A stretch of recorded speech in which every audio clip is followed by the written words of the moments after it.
Hello friends, இன்றைக்கி beef சுக்கா எப்படி பண்ணலான்னு பார்க்கலாமா? அதுக்கு 1 கிலோ பீஃப் எடுத்துக்கோங்க, அரை மூடி தேங்காய் எடுத்துக்கோங்க, பச்சை மிளகா 12, ஒரு 12, 1 டீஸ்பூன் சோம்பு, 1 டீஸ்பூன் ஜீரகம், 1 டீஸ்பூன் மிளகு, அரை டீஸ்பூன் கசகசா, இதெல்லாம் நல்லா தண்ணி ஊற்றி மிக்ஸி ஜாரில் நல்லா நைஸாக வச்சுக்கோங்க. ஒரு குக்கரில் வந்து பீஃப் எடுத்துக்கோங்க. எடுத்துக்கிட்டு அதில் வந்து நைஸாக கட் பண்ணி வச்சுருக்கிற வெங்காயம் 2, தக்காளி ஒரு 5 தக்காளி கட் பண்ணிக்கோங்க.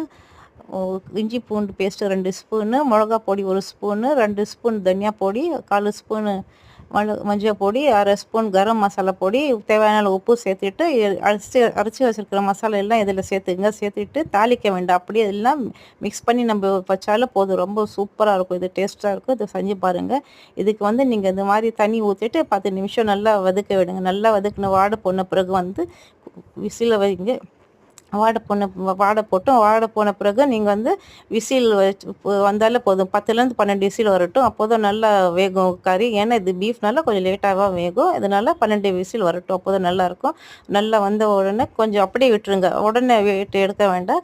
அப்போ நல்லா கொஞ்சம் எண்ணெய் இதாக நல்லா வரும். அப்போ தான் அதை வந்து எடுத்துகிட்டு அதுக்கப்புறம் நீங்கள் மல்லி, புதினா, கருவேப்பிலை 3 நல்லா நைஸாக கட் பண்ணி வச்சுருக்கிறத எடுத்து இதில் அப்படியே தூவி விட்டுறலாம். வாசனைக்காக நல்லாயிருக்கும். இந்த மாதிரி நீங்கள் செஞ்சு பாருங்கள். இது வந்து ரோட்டி, சாப்பாடு, பரோட்டா, இட்லி, தோசை எல்லாத்துக்கும் சைட் டிஷ்ஷாக சாப்பிட்லாம். இந்த மாதிரி நீங்கள் செஞ்சு பாருங்கள். எப்படி இருக்குன்னு பார்த்துட்டு எனக்கு கமெண்ட்ஸில் சொல்லுங்கள். சேனல் பிடிச்சிருந்துச்சுன்னா லைக் பண்ணுங்கள், ஷேர் பண்ணுங்கள், சப்ஸ்கிரைப் பண்ணுங்கள். இது வந்து ரொம்ப சூப்பராக இருக்கும். நல்ல காரம் இல்லாமல் ரொம்ப டேஸ்ட்டாக இருக்கும். உங்களுக்கு காரம் தேவை இருந்துச்சுன்னா நீங்கள் எக்ஸ்ட்ரா மிளகு சேர்த்துக்கலாம், இல்லை மிளகா பொடி கூட சேர்த்துக்கலாம். இந்த மாதிரி செஞ்சு பார்த்து எப்படி இருக்குன்னு கமெண்ட்ஸில் சொல்லுங்கள். தேங்க்யூ.